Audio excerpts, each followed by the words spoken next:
Here on the ground, change happens fast. Problems feel frequent and urgent. It's loud and anxiety runs high. From a satellite view, the Earth looks the same as it did thousands of years ago. We've been here before. Let's learn from our past and shoot for a better future.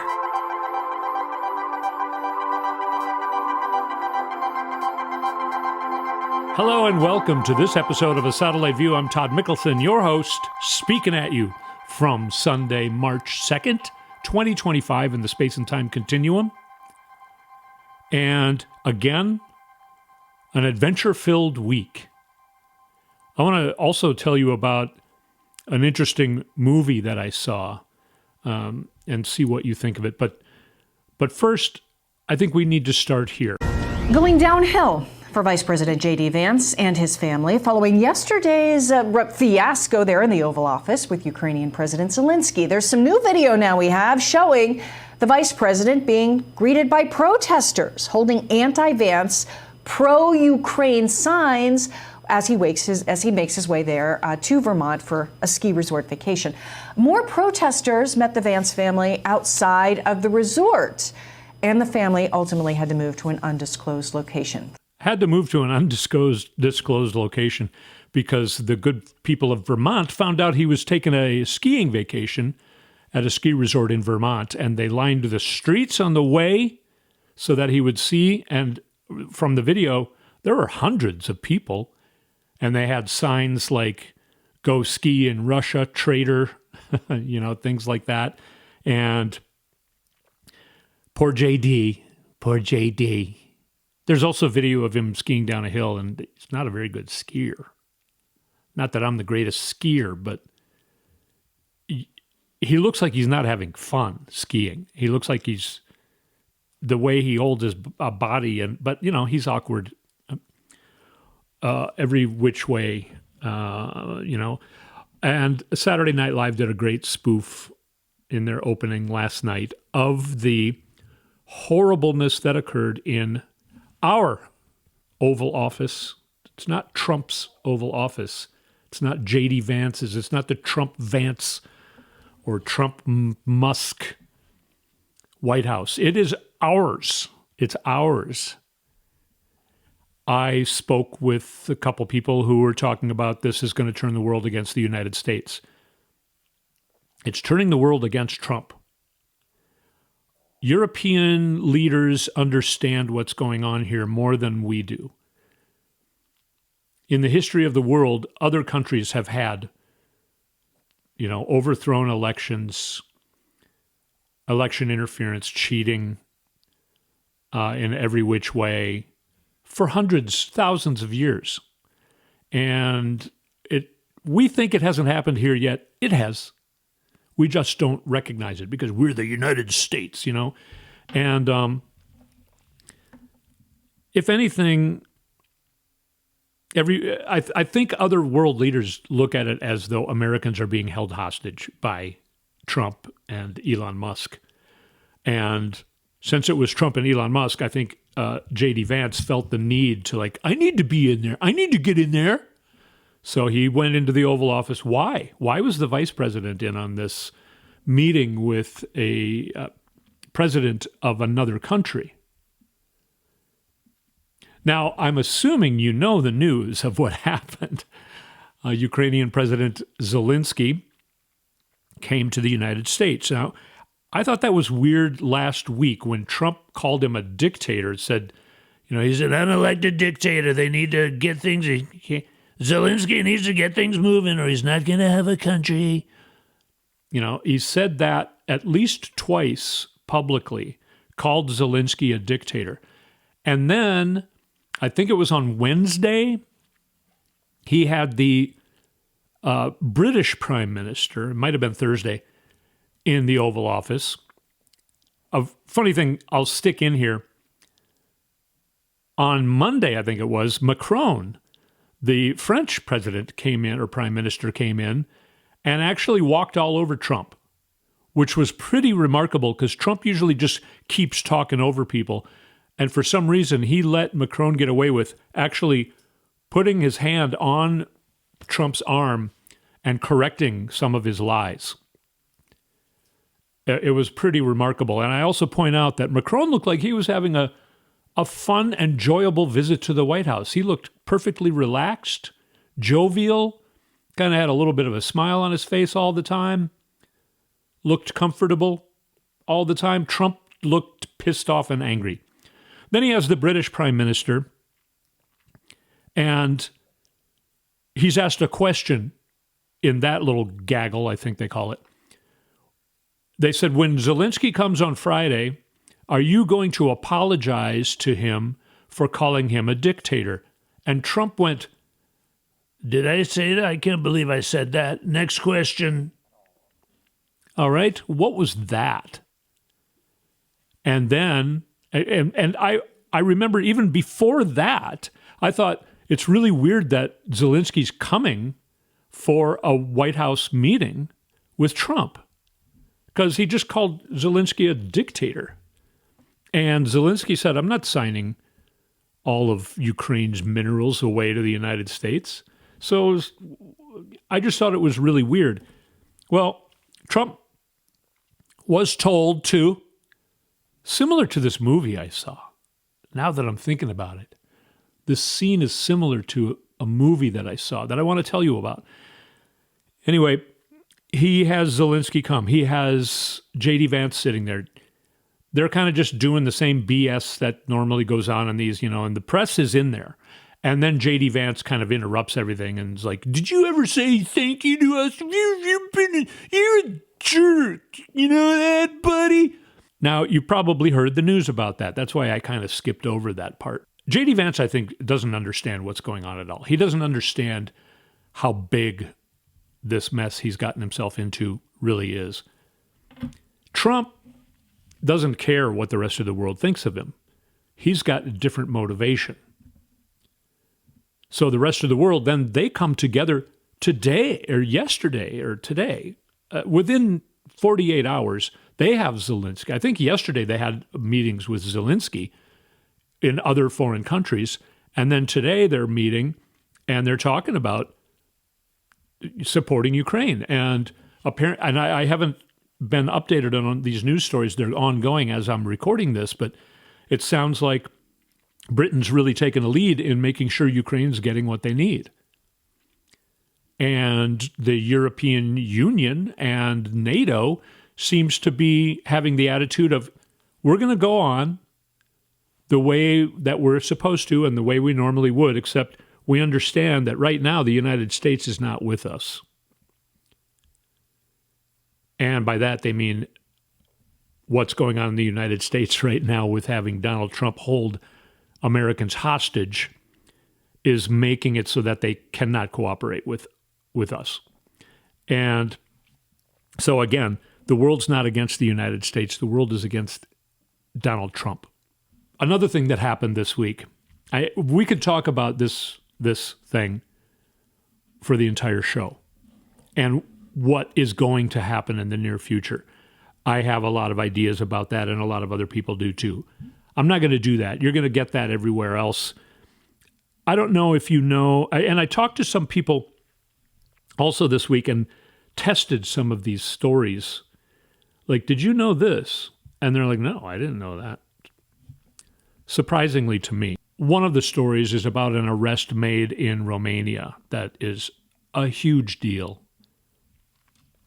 But also from Romania, there were the Tate brothers were being held in Romania because they have been accused of sex trafficking young underage girls and sexual, all kinds of nasty things, nasty things, pedophilia, sex trafficking, the overall manipulation of women. They have outwardly said that women should not have any role. They said, one of them said, every woman in the world is nothing but a sex worker. Okay? So that's these guys. They were not allowed to leave Romania. Donald Trump pressured Romania to let them leave. And where did they go? They went to Florida. I'm sure they'll be sitting in Mar-a-Lago soon. Alina Habba, Trump's, I don't know what she is anymore. She was a lawyer for him. But there's a video of her saying, hey, I'm a big fan, talking to one of the Tate brothers. This is happening simultaneously while all of the maggots who supposedly hate pedophilia, they want the Epstein files to be released. Now, a lot of the Epstein files have been released. There were airplane logs, telephone logs, all kinds of stuff released over, some of it kind of more than a few years ago. Donald Trump's name is all over it. Pam Bondi is like, she makes a big deal. Yeah, we're going to release the Epstein files. We're also going to release the JFK files, the MLK files, the UFO stuff, all the stuff you've always wanted. It's going to be brought to you by the Trump administration and his DOJ. I'm Pam Bondi. I'm going to make sure you get all of the salacious stuff that you think you want. Now, the maggots and QAnon and everything have thought that Jeffrey Epstein, they won't be happy until enough Epstein files are released that prove that, Barack Obama eats children for breakfast, literally. They won't be satisfied until that's revealed. So they're never going to be satisfied. They're thinking it's all of the, Democrats, the Democratic deep state, this demon ring ran by Hillary Clinton and Bill Clinton, and that's what they're thinking. In reality, most of the Epstein files would really reveal a lot of things that Donald Trump doesn't want us to know about him. And we all know that. And as a matter of fact, it's almost like who cares anymore? Who killed Epstein? Did he kill himself? Or did Hillary go in there and kill him? Now, the people who were in charge of his safety was Donald Trump, his administration, and especially his Department of Justice, led by Bill Barr.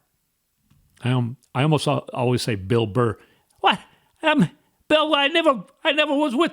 No, that's my Bill Burr imitation, if you know who he is. Anyway, Bill Barr was responsible for the safety of Jeffrey Epstein while he was in custody. Oh, the cameras didn't work. We don't know what happened. There were 2 guards. I don't know, they were sleeping? There were at least 2 cameras. Both of them just seemed to blink out during that period of time where, the last we saw Jeffrey Epstein, he was sitting in his cell. When the cameras came back on, he was hanging from the ceiling, from a sheet or something.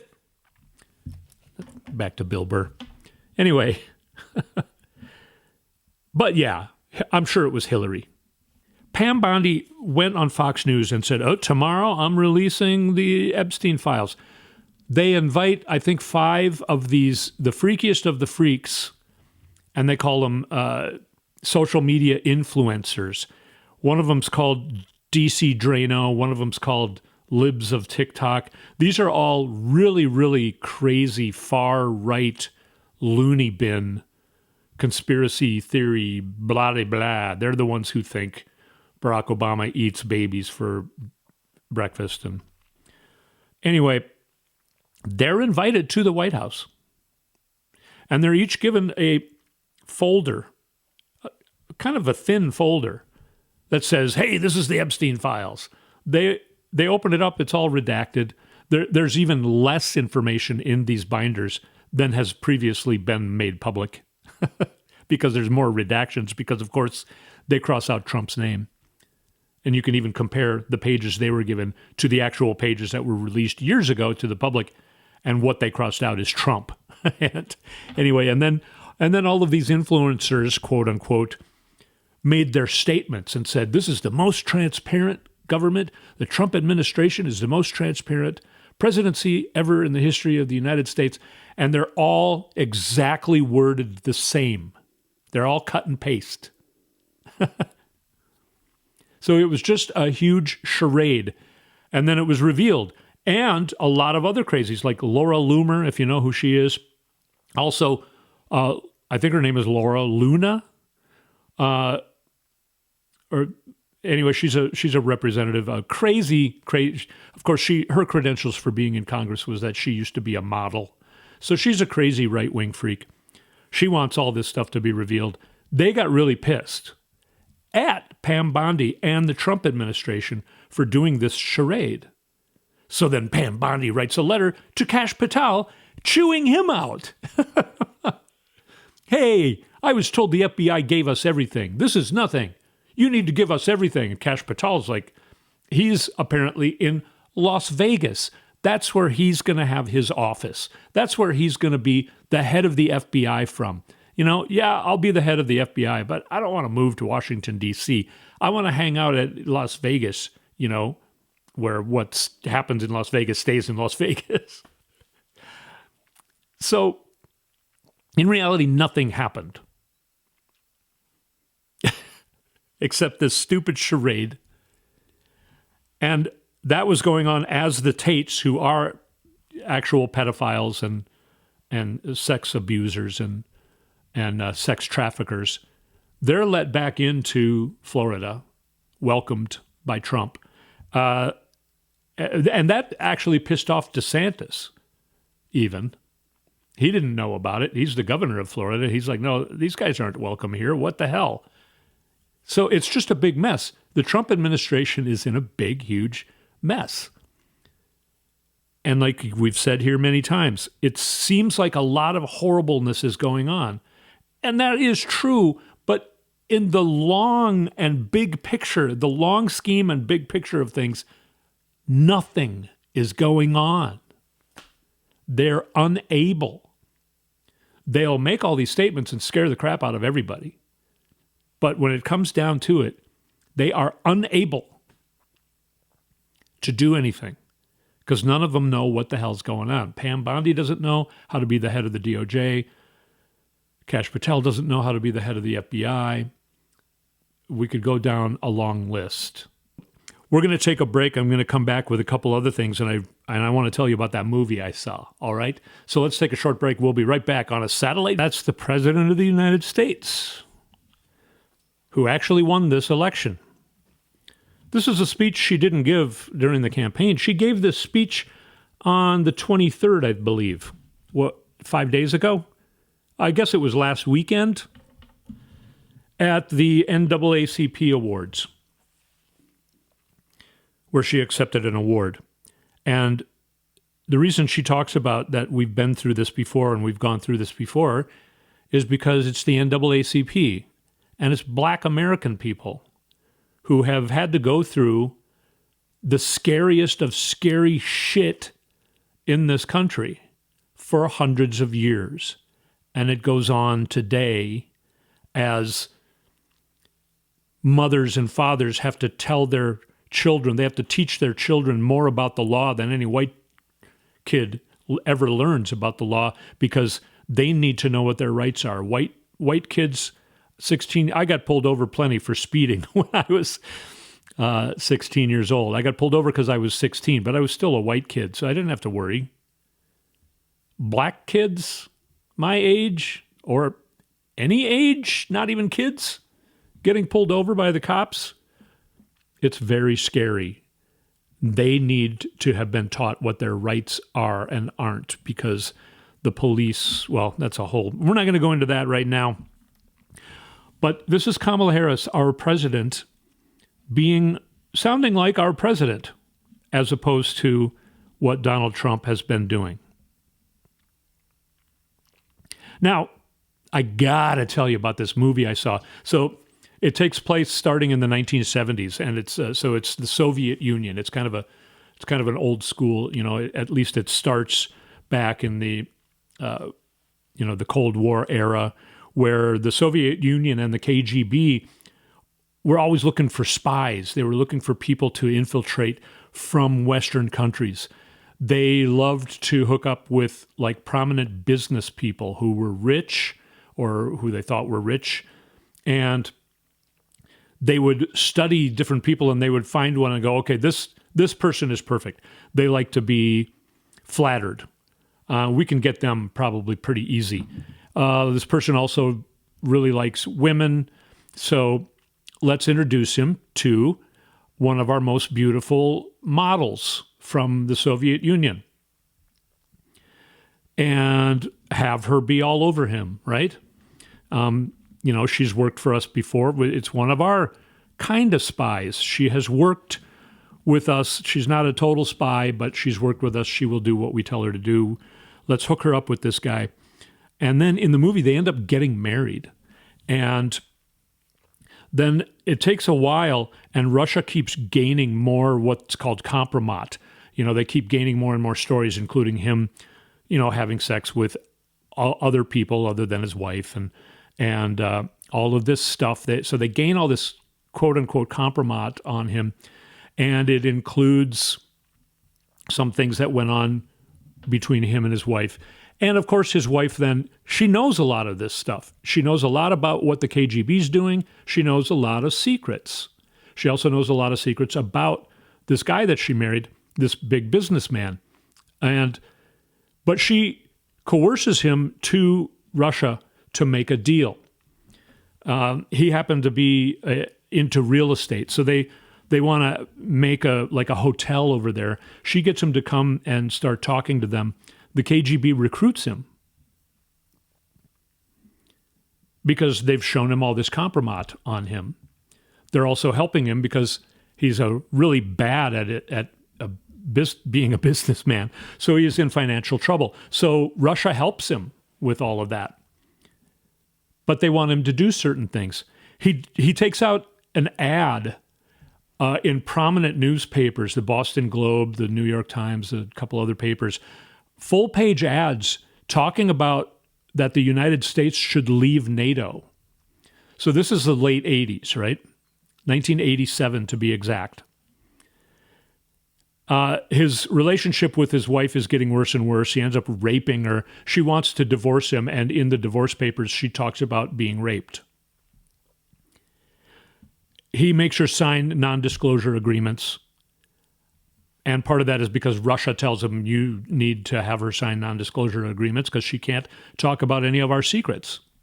She does sign those agreements. They get divorced. He marries some other hot blonde woman and ends up divorcing her and gets married to another, actually a Slovakian, but of course, that was kind of part of the Soviet thing from the old school days. And the Soviet Union is gone now because now it's the 90s and getting into the early aughts. And he's doing horrible financially. The Republicans are telling him to do things, including, talk against NATO, try and get the United States to, you as a prominent businessman are telling the United States that it's a bad idea for them to stay in NATO. We'll give you money to run these ads in newspapers. We'll make sure that you're financed well enough to do these things for us. He ends up still sleeping with other people and doing all the things. They gather more and more compromat on him. But they're able to get him all the way to the presidency because the United States is like a sleeping giant, sleeping being the operative word.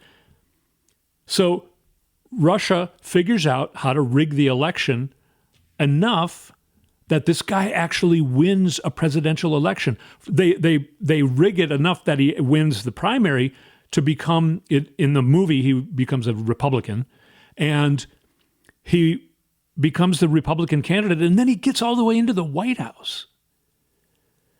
So he's trying to do stuff for them, but he's so bad at it that he kind of becomes useless to them.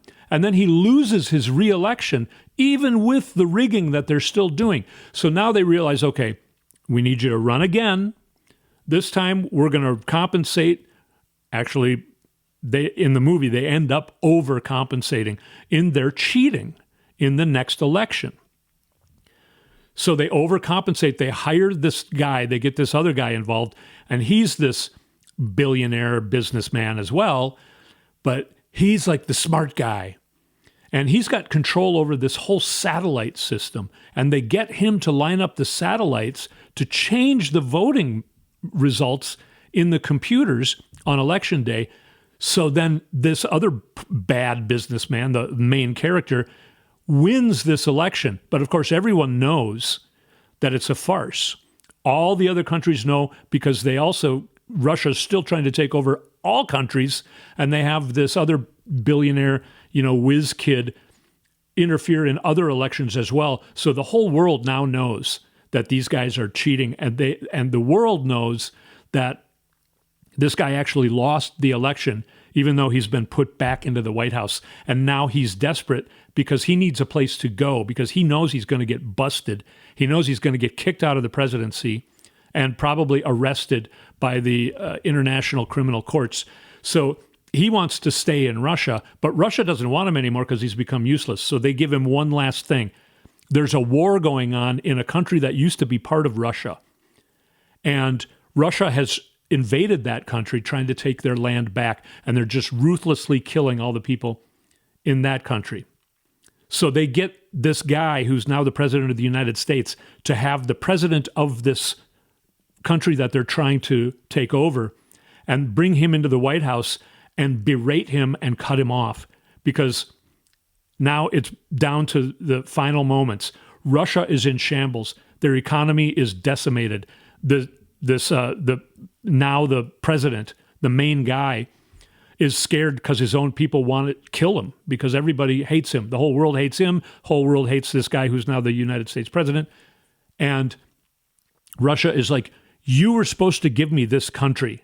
You screwed it up in your first term, and now you're screwing it up again. Just bring the guy in, cut him off, and I'm going to take everything. Get him to give you the country so that you can give it to me. Make him sign a deal maybe about giving you all of that country's minerals, because that's mainly what I want. This is a movie that I saw. It was unbelievable. I mean, who would ever think that the Russians would actually get somebody into the White House? Twice. Does that sound unbelievable to you? Here's from the real world. A former senior Soviet KGB spy chief has claimed that Donald Trump was recruited as a spy by Russia intelligence as early as 38 years ago. That would be 1987. In an extraordinary post on Facebook on 20th of February, just a couple days ago, Alnur Masayev, I should get his name right because we're going to talk about Alnur Masayev, let's say it like that. He was a successor to the Soviet-era KGB in Kazakhstan. He claimed he was personally aware of Trump's recruitment by the agency in 1987. The recruitment, he said, was undertaken by his own KGB department. One of the key roles of that department was to acquire intelligence through business leaders in Western countries. This guy is being quoted. In 1987, I served in the 6th Directorate of the KGB of the USSR in Moscow. The most important area of work of the 6th Directorate was the recruitment of businessmen from capitalist countries. It was that year that our office recruited 40-year-old businessman from the United States, Donald Trump, under the pseudonym Krasnov. He added, in the activity of intelligence agencies, as in life, everything is possible, even the wildest and most incredible things. For example, recruitment of future leaders of a state, and even the President of the United States. Now, this guy fled in 2007. He fled the country because he had to, because they were going to kill him. He survived a attempted kidnapping. This has been confirmed, according to Oleg Kulugin, a former KGB general who served in foreign intelligence and counterintelligence, and during the Soviet era was Vladimir Putin's direct superior. Trump was on the radar of Soviet and Russian intelligence as early as the early 80s and even 70s, with claims that KGB had compromise on him. Yuri Shvets, another former Soviet spy residing in the U.S., claims that the USSR cultivated Donald Trump since the 1970s, supporting his political ambitions and flattering him. According to him, Trump became a target of Soviet and Czechoslovakian intelligence in 1977 after marrying Czech model Ivana I can't pronounce her last name, but Ivana is Trump's first wife. Now, because of her non-disclosure agreement, when asked when Trump was running for president back in 2016, she was asked about the rape, and she said, well, he didn't really rape me. But her non-disclosure agreement was about to expire. And 3 days, this is in real life, this is just a couple years ago, in 2022 maybe? It was going to expire in 3 days, and Ivana fell down the stairs and died suddenly. Now, in the movie, they kill her, and this guy who's president, he knows all about it. He didn't do it. When he heard that she fell down the stairs and died, he knew what was going on.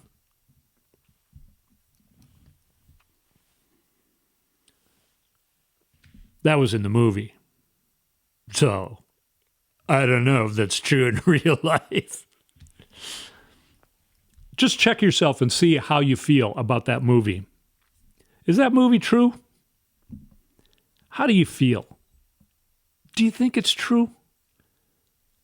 Why does Trump have to constantly defend himself from Russia, Russia, Russia? It was a hoax. It was all about, what's his name, Biden? I can't remember, with the laptop from hell. Hunter. He went into that in the Oval Office on Friday, sitting next to Zelensky. He repeated all that crap. And the other part of the movie about the whiz kids stealing elections from other countries, here's something that you may not know.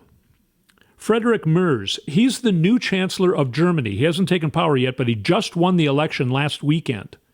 And the first thing he said in his acceptance speech, he included, the election interference performed on this election by Elon Musk and others from Washington, D.C. were just as egregious as the election interference from Russia.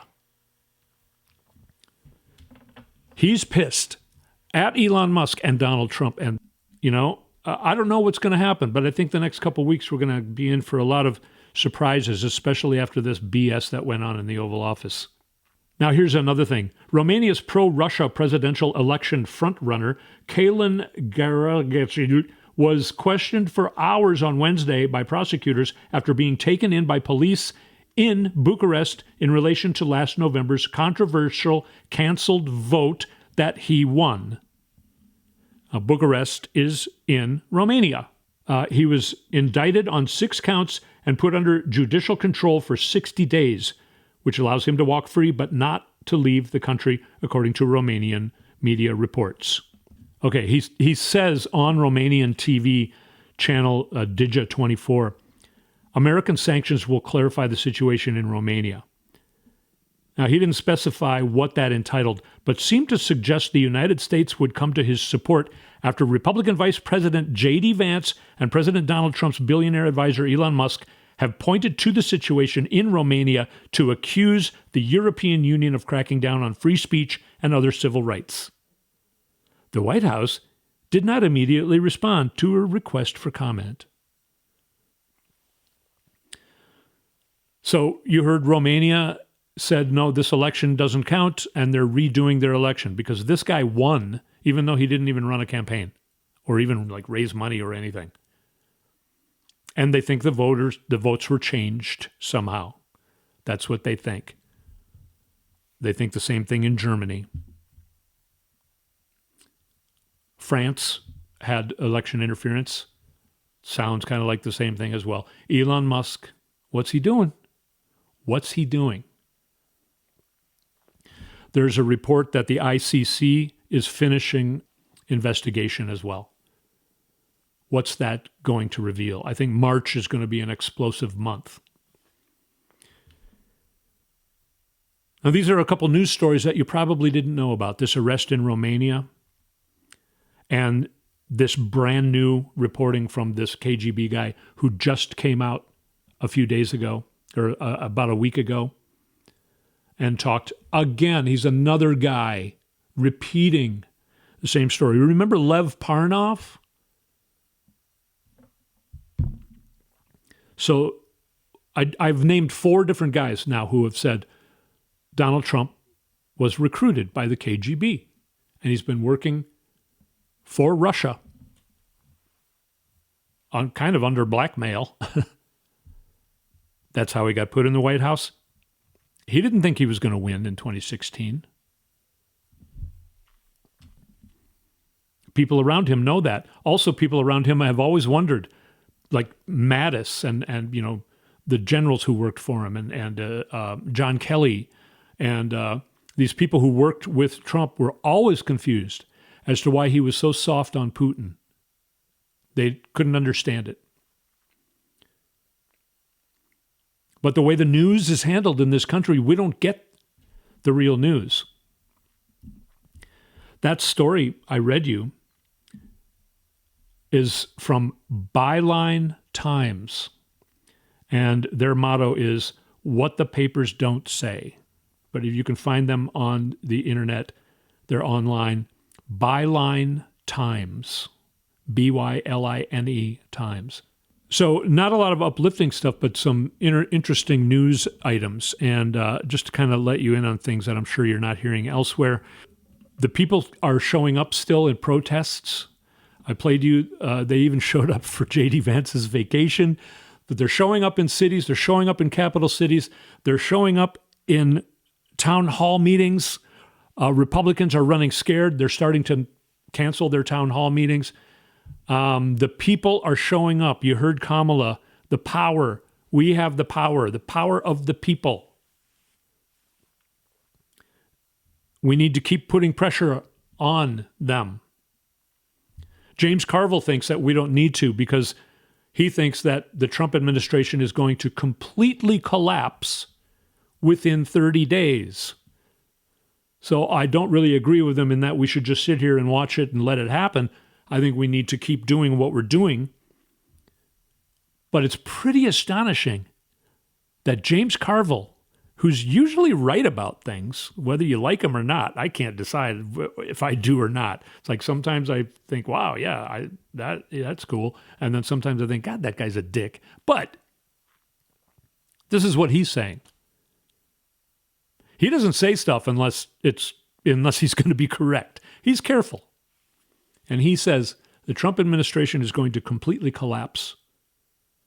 What does completely collapse mean? Does that mean just Trump leaving and having J.D. Vance take his place? Completely collapse within 30 days. And he said that a few days ago. So March 2025 is going to be an explosive month. I feel extremely optimistic. We need to stick together. The world is not against the United States. The world is against Donald Trump. Donald Trump's polls are tanking.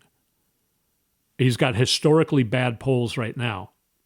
He beat the record of the last time he was president as far as having the lowest numbers in polls. 51% disapproval rating in one poll. That's not supposed to be happening when you've only been president again for a month. So we got to keep the pressure on. We got to keep the pressure on. We got to keep the vibes moving. All right? You and I are going to stick together. I'm going to keep you informed. This has kind of been some fun stuff. Get your popcorn out. March is going to be very interesting, I think, in a lot of good ways. We're going to see a lot of things that are going to make us feel better. And what he did on Friday, to me, is just final proof that he's working for Russia. He's working for Putin. He went against everybody. Nobody thinks that we should not support Ukraine. Nobody thinks Ukraine started this war against Russia. He doesn't care. He needed to do that. Why? So, thank you so much for coming and listening to a satellite view. I'm excited. I really am. I truly am. For one thing, it's not 13 below zero as a high temperature in Minnesota anymore. So that's making me feel a little better too. Again, thank you for coming. We're going to stick together. This is going to go very well. It is. It doesn't feel like it right now. It's scary as hell. I understand that. And things are not going great for everybody. There are things that are going really horrible. There are some more stories I wanted to tell about that. Very interesting stuff that happened. I'll try and remember that next week. But it's temporary. And I know that doesn't help for the people who are being affected by this, but it's part of everybody turning against Trump, really, which is something that needs to happen. So again, I keep trying to end the show, and I fail. Thanks again for coming and listening to A Satellite View. We'll speak at you next week.